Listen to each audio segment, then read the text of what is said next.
So yan, magandang araw sa inyong lahat dyan. This is Kuya Sen. Welcome to my vlog. At nandito tayo ngayon sa North Avenue, Quezon City. At ating muling i-update itong ginagawa nilang MRT7 station ng North Avenue. So andito po sa may pagitan lamang po ng Trinoma at saka SM. So ito na po yung station na kanilang ginagawa sa ngayon, no? So nakikita nyo po, no, yung progress dito sa ground. Tad po ng mga poste dito. At naka-build up na rin po yung mga iba pang floors niya. At itong nakita natin yung mayroon na pong dalawang rope trusses na na-install doon po sa may taas, no? Saka doon naman po sa may gitna ay halos buo na po yung rope trusses ng bubong.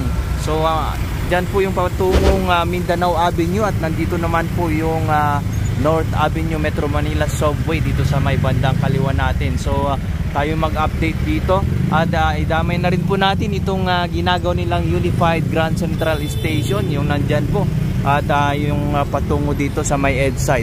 So ito na po yung EDSA at itong bahagi ito ay karugtong pa po ito ng MRT7. At ating din pasadaan yung ginagawa nilang turn back dyan sa may West Avenue.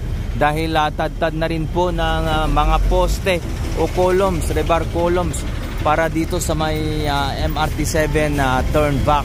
So tayo yung mag-drone para makita nyo yung iba pang bahagi nitong mga ginagawa nilang project na ito. Okay?